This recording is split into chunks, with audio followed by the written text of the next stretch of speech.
So, as WWE's have advertised repeatedly over and over and over and over and over and over and over again, the new era could be forever changed at Extreme Rules. Because, Jinder Mahal winning the WWE Championship didn't change anything at all, did it?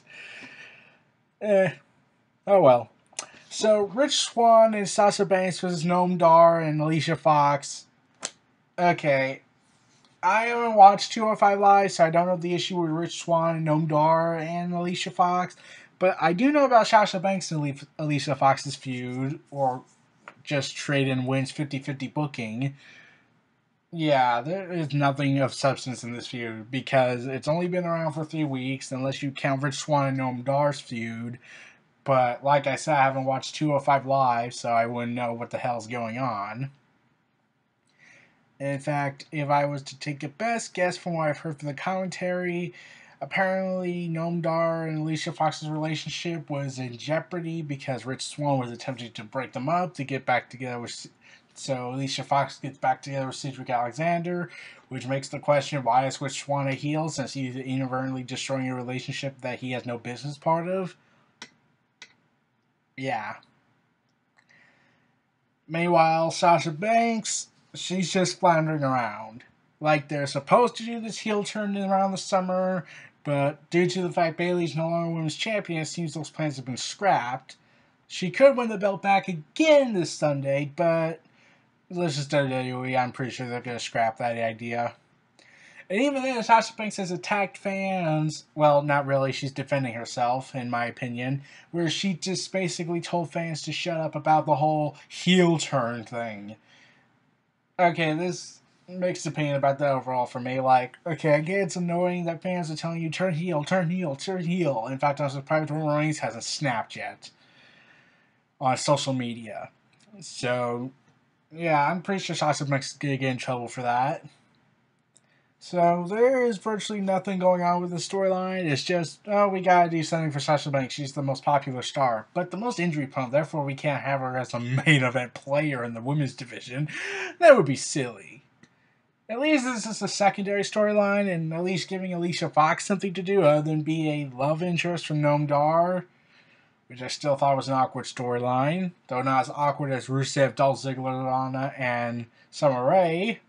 Also, I heard Summer Rae is going to be coming back soon. She's been cleared for returning from a neck injury, I think, or was it a back injury? But yeah, I just hope they don't give her horrible acting lessons like they did with the whole "I'm sorry, I'm sorry." Yeah. Now let's get to the real meat and potatoes of the show. Neville versus Austin Aries in a submission match for the WWE Cruiserweight Championship. So after Payback, Austin Aries and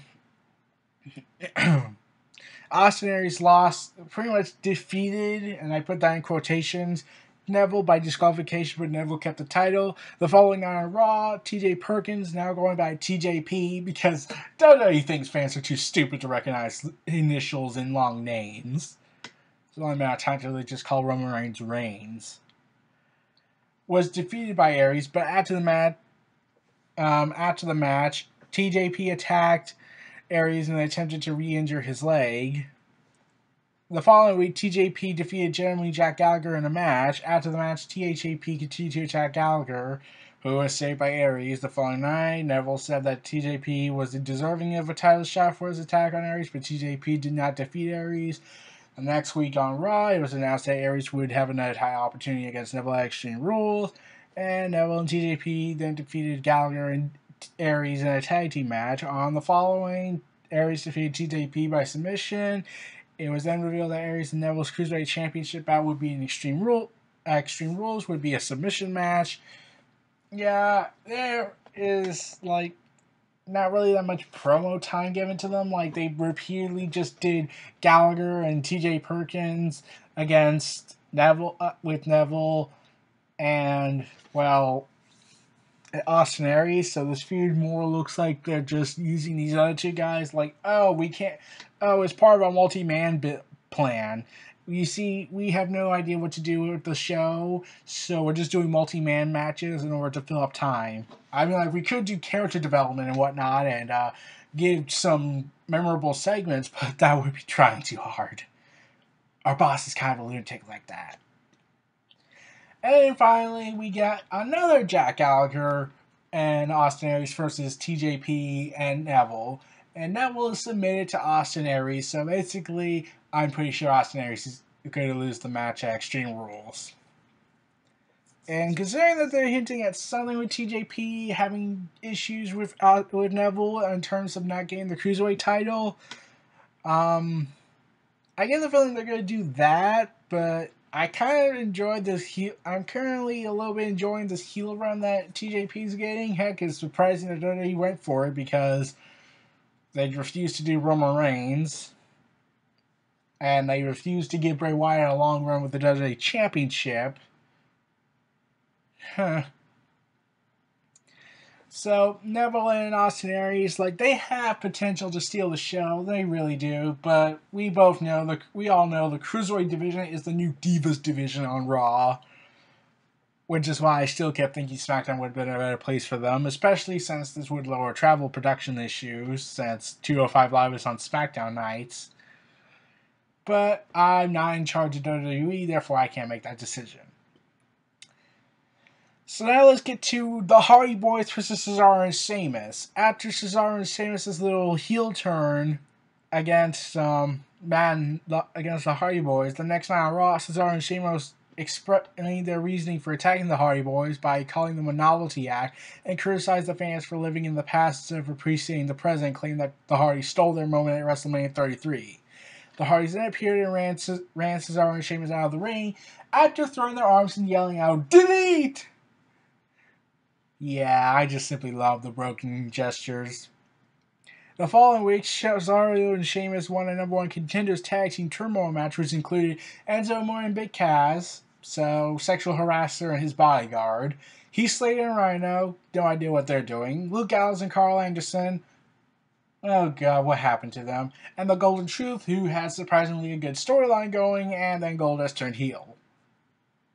And I'm pretty sure we're going to be getting a match between the two, between Goldust and R-Truth at Extreme Rules on the kickoff. For another title opportunity for Cesaro and Sheamus. After the final match of the tag team turmoil, Cesaro and Sheamus continued the attack on Golden Truth, but the Hardy Boys came out and made the save, and Cesaro and Sheamus retreated. The following week, the tag team title match was scheduled for Extreme Rules, and Jeff defeated Sheamus. On May 22nd episode of Raw, Matt faced Sheamus in a match where the winner would choose their stipulation for their Extreme Rules Tag Team Championship bout. Matt Hardy won and decided on a steel cage match. There was a lot of questions on that decision, mostly because, wait, shouldn't they have done a ladder match? But then it got reported that, oh, we were going to do a ladder match. However, since we've been doing so many ladder matches in short timing, especially with Money in the Bank around the corner, and the fact that we got a Women's Money in the Bank ladder match planned, we decided to change it to a cage match. Okay, I can get that, but it's not... But I'm also like, wait, so you don't want to oversaturate a ladder match, yet you'll give a tables, ladders, and chairs a pay-per-view, Hell in a Cell pay-per-view, and you'll be doing multiple multi-man matches on a weekly basis, and add to the fact that, well, I'm trying to remember what I was going to say. Add to the fact that, well, the Hardy Boys kind of look a little stupid on that.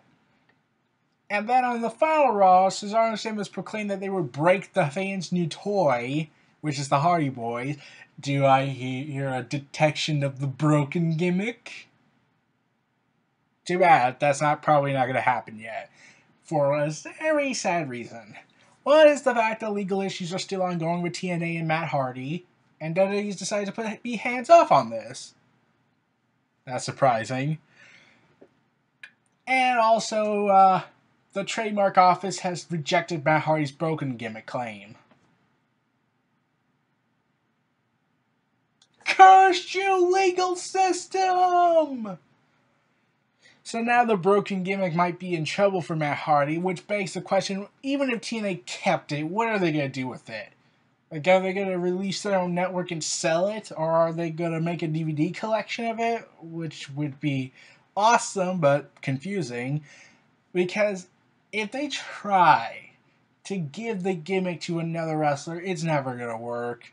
Like, that's always been my issue when it comes to the wrestling industry. Like, Scott Hall, Razor Ramon. Remember Scott Hall, Razor Ramon character, and Kevin Nash and Big Diesel. Like, you can't imagine Diesel and Razor Ramon being played by different wrestlers. You can only think of, oh, Diesel and Razor Ramon? Yeah, that's Kevin Nash and Scott Hall. But that didn't stop WWE from saying, hey, let's do that, and fooled everybody in terms of the production teams of WCW for throwing up new contracts and with more money and made them sign it. Oh boy, I wonder that was a big mistake. So, yeah, the broken gimmick, the Hardy Boys really should keep it, especially since it would end the bad blood going on with Matt Hardy's wife kind of sending threats to TNA legally. Yeah, on Twitter she's been on a tangent regarding TNA. And even Matt Hardy's kind of get hints that he's talking about TNA on Twitter. They're not really subtle. But I don't want to get involved in the legal process and everything, so I'm just going to keep my mouth shut. I just wanted to give this quick update. So, the Hardy Boys, they have a 50-50 shot winning this at best. The reason why I say 50-50 is because, well, if the Hardy Boys don't have the broken gimmick in their control, WWE's going to probably give the belts back to Cesaro and Sheamus on the grounds of, oh, well, the Hardy Boys don't have the broken gimmick, so they're pretty much worthless to us. Oh, they're good as a nostalgia act, but let's be honest, they're worthless to us without the broken gimmick. Because WWE has attempted to make deals with TNA, and TNA has been lying, most likely, about the whole, oh, they're not interested in the broken gimmick. Yeah, I get Vince is incompetent, but I don't think he's that stupid. Well, maybe Kevin Dunn will probably try to convince him that he is, but that's a different story. So, yeah. Now let's get to Alexa Bliss versus Bayley. And I'm not even going to say the matchup, what it is at Extreme Rules yet. At Payback, Alexa Bliss had defeated Bayley to win her first Raw Women's Championship, as well as becoming the first woman to hold both the Raw and SmackDown Women's Championship. The following night on Raw, Bliss had a coronation for both accomplishments, with the other seven females on the main roster of Raw, while also in the ring. She insulted Mickie James, Sasha Banks, and Bayley, formed an alliance with Nia Jax, before a brawl broke loose that resulted in an 8-woman tag team match. Oh boy, not surprised on that. Where the team of Bliss, Nia Jax, Emma, and Alicia Fox defeated Team Bayley. And it was clean. I was a little surprised by that. The following week, Bliss aligned with Nia Jax, who claimed that she now has a new best friend, and defeated Mickie James. After the match, Bliss continued to attack James. Bayley came out for the save and chased Bliss backstage. Jack then attacked James, which hasn't resulted in anything. So, on the May 15th episode of Raw, Bayley confronted Bliss and invoked her championship rematch for Extreme Rules. A brawl ensued, and Bliss found a kendo stick under the ring and attacked Bayley with it. So, afterwards, Bayley's injured backstage, and Kurt Angle says that it's just going to be a normal match between the two, and Bayley wants to fight in an Extreme Rules environment. So Kurt Angle makes the decision, okay, they should have a kendo stick. Okay, I got it. Kendo stick on a pole match. Paging Dr. Russo, there is a pole match. Can we please go ahead and call it dumbassery? Yeah, why on earth is this match? Why is a kendo stick on a pole match happening? Like, the rule is simple. Get a kendo stick from the pole and strike your enemy with it with all your anger. So, yeah. The following week, after Bliss defeated Mickie James, Bliss retrieved a kendo stick from under the ring and attacked James with it. Bayley came out for the save, but Bliss retreated. And on the final Raw before Extreme Rules, Bliss hosted a "This Is Your Life" segment, which sucked. Yeah, it sucked. Like, wow. Bliss tried everything, but I'm pretty sure she knew that segment was never going to work.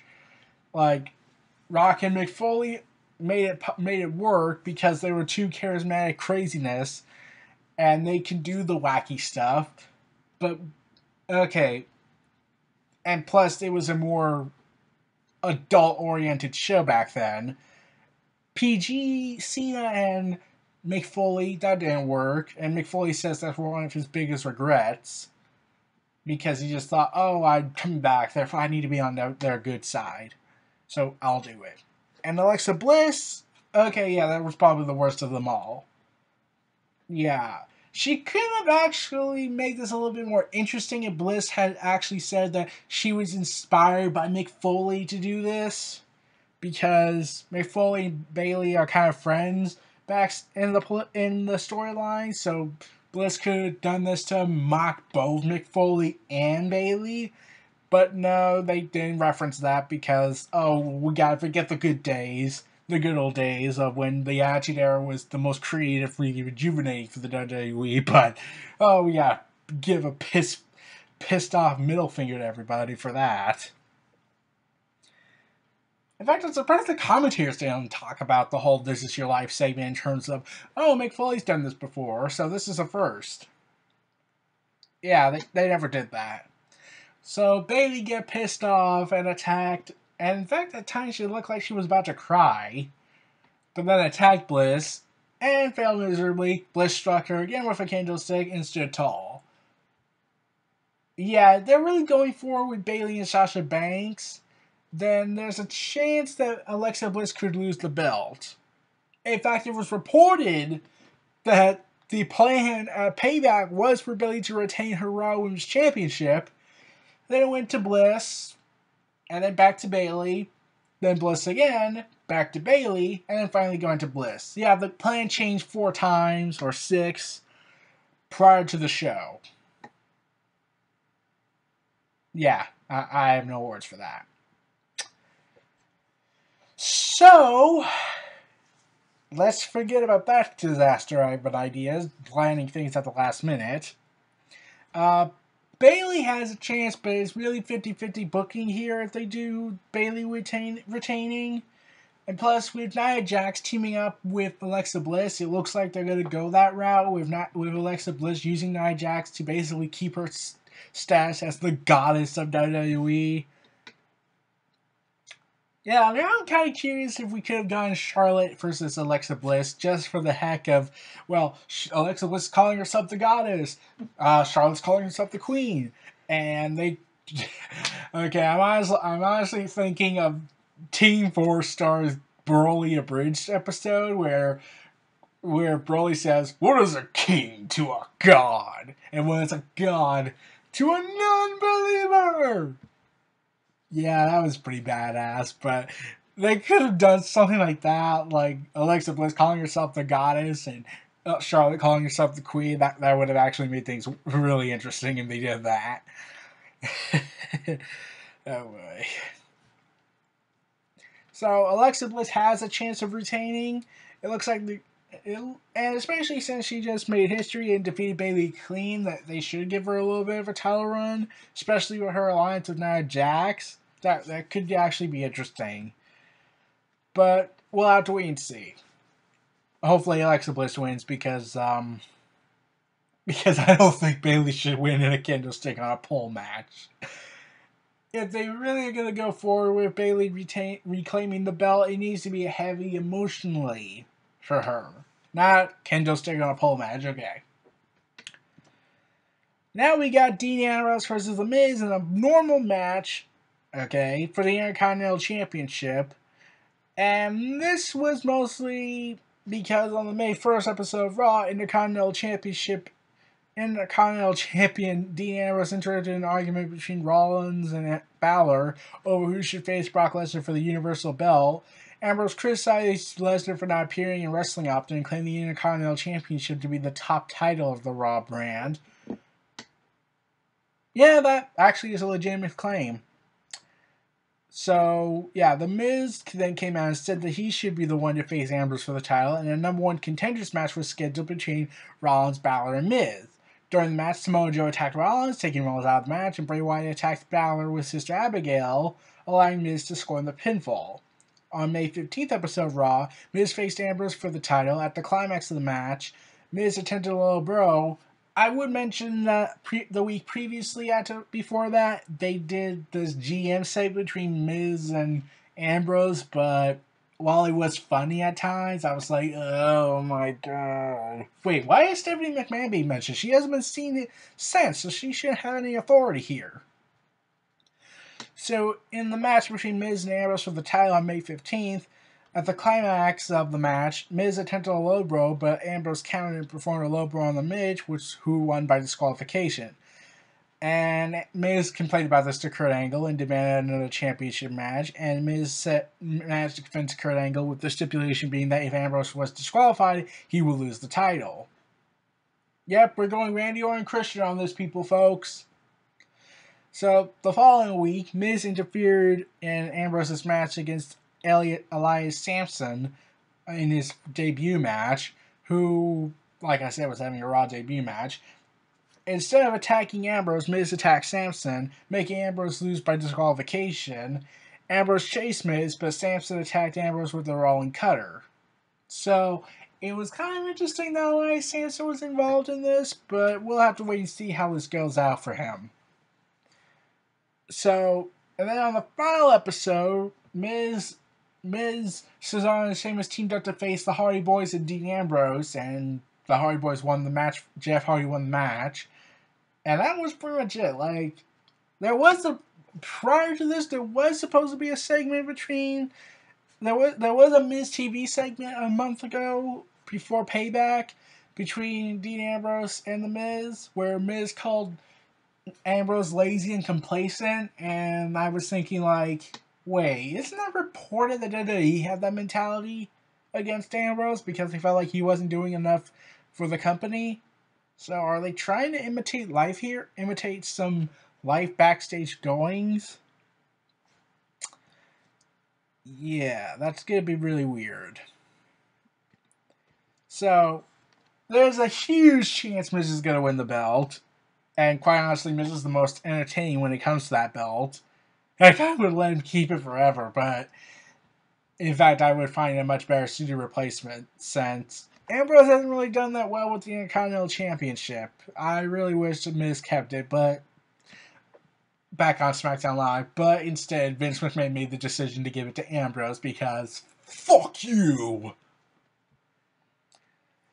So, now let's get to the big main event. Now, from what I've seen and what was originally planned, it seemed like it was going to be Seth Rollins versus Samoa Joe 2 and Finn Balor versus Bray Wyatt and Roman Reigns versus Braun Strowman, which would have given the show 8 matches. But due to tragedy striking Braun Strowman, and by tragedy I mean injury, Braun Strowman was attacked by Roman Reigns, who slammed an ambulance door against Strowman's arm multiple times, which probably contributed to the pain. On Raw Talk immediately after Payback, after Braun Strowman had just gotten the biggest victory of his career. I'm not lying about that. The following week, Strowman in an arm sleeve said that after he was finished with Reigns, he won Universal Champion Brock Lesnar. Later that night, during Strowman's match against Kalisto, Reigns came out and attacked Strowman, targeting his arm with a steel chair. The following week, it was revealed Strowman required surgery on his injured arm and would be inactive for up to 6 months. We may cry our fan tears after that, but a report came out that WWE may have actually lied about that to make Braun Strowman look impressively strong when he comes back to face Brock Lesnar at SummerSlam. For once, I hope that report's true. Also at Payback, like I said, Rollins had defeated Samoa Joe, giving Samoa Joe his first loss since debuting on the main roster. The following night on Raw, Rollins said this business which Samoa Joe was done, and he then turned his attention on Lesnar. However, Finn Balor came out and said that he should be the next person to face Lesnar, as Balor was the inaugural champion who never lost the title. The two then, like I said, participated in the Intercontinental Championship #1 Contenders match, which Miz won, and during the match, Joe attacked Rollins and Bray Wyatt attacked Balor. On the May 15th episode, due to Strowman's situation, Angle scheduled a Universal Championship Contenders Extreme Rules Fatal 5-Way match for Extreme Rules between Reigns, Rollins, Joe, Balor, and Wyatt. Later on Raw, Reigns defeated Balor in an intense match, and I didn't mention this in the WWE 24 video, but doesn't it seem strange that they seem to hate the certain person that's talked about in the WWE 24 documentary that isn't Roman Reigns? Like, Booker T, oh, he gets fired and humiliated by Triple H. And then gets rehired because Triple H said it was just a prank bro.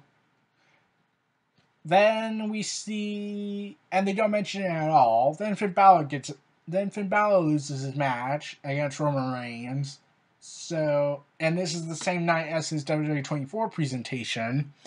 So, is there like some discriminatory policy towards those who get a Focus episode? I wouldn't be surprised. So the following week, Wyatt opened the show. Later on Raw that same night when the Contenders match was announced, Rollins had also defeated Wyatt by disqualification after Joe attacked Rollins, leading to Wyatt and Joe teaming up to beat up Rollins, and then Wyatt beat Joe up and stood tall at the end. And that got me thinking, I originally had thought that Rusev and Bray Wyatt would be an unholy alliance in WWE, but now, due to Rusev's damaged credibility, greatly badly, I could actually picture Wyatt and Samoa Joe doing that. Granted, they would have to build Bray Wyatt back up, and Rusev's gimmick character has been sabotaged beyond repair, in my opinion, due to that topsy-turvy sexual harassment storyline with Enzo Amore, which, oh dear God, why was Rusev portrayed as the bad guy there? And then the Roman Reigns Rusev feud, which didn't really help much, because Roman Reigns humiliated Lana, and Rusev wanted to honor his wife and avenge her honor. Yeah, why is Rusev the bad guy here? Oh, he's foreign? Alright, you do realize that's xenophobic, so could you stop that, Vince? No? Alright. The boss, sadly. So, the following week, Wyatt opened the show, stating that he would be the one to defeat Lesnar, then mocked Reigns. Reigns came out, followed by Kurt Angle, who scheduled a match between the two that Reigns won by disqualification when Joe interfered and attacked Reigns.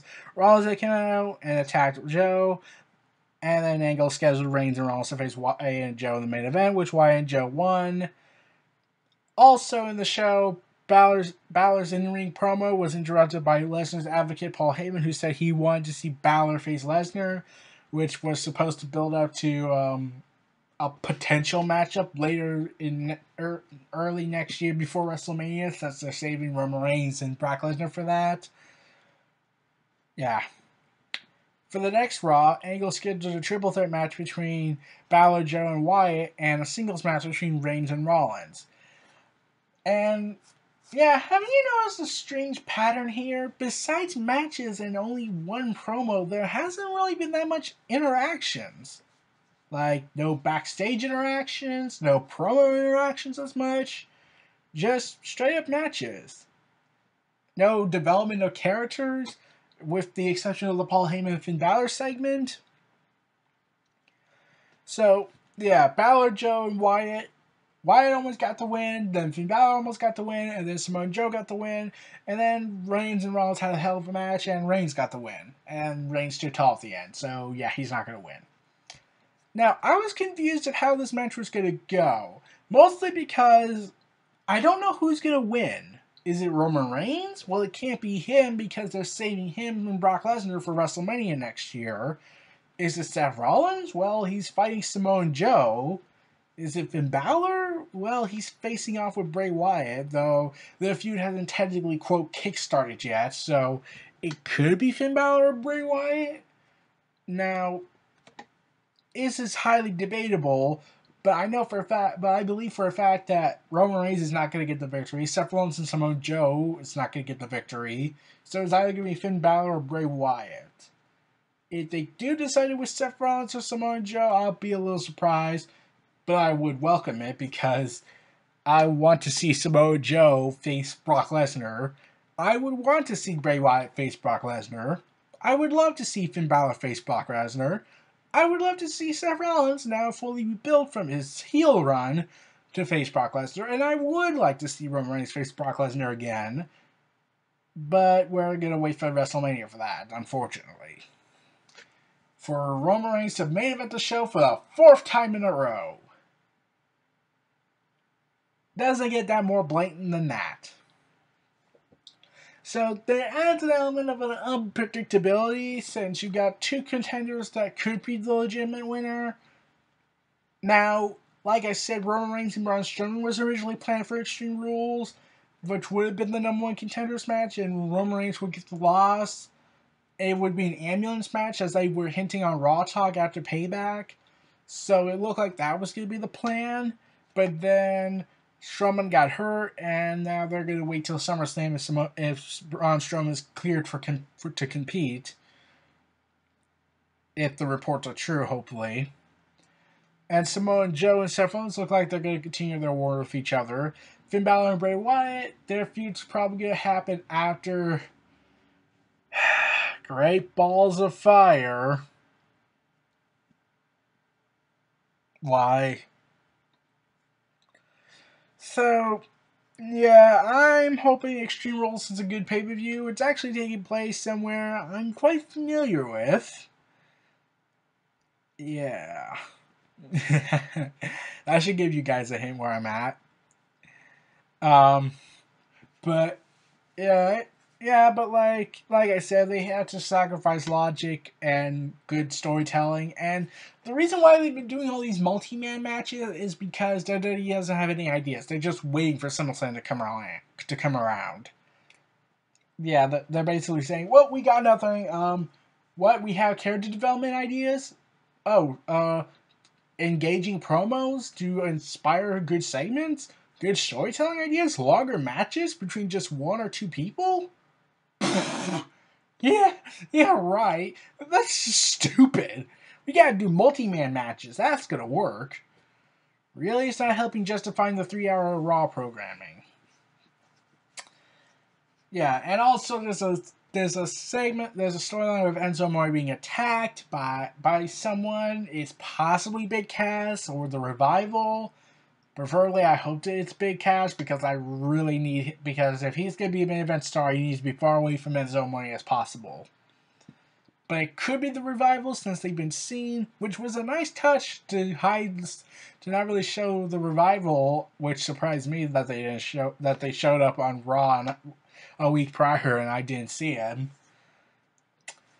And then we got this new storyline where Kurt Angle might face a scandal soon that could potentially jeopardize his career in WWE in storyline form, which could be the basis to bring back Stephanie, or it could be a base where they could do something interesting where Corey Graves assumes power by basically manipulating Kurt Angle's trust.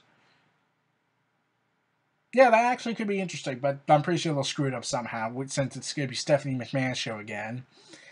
So those were my thoughts on the build-up to Extreme Rules 2017. This was Neo Reality Entertainment. Feel free to like, comment, subscribe, and donate. Stay tuned for more.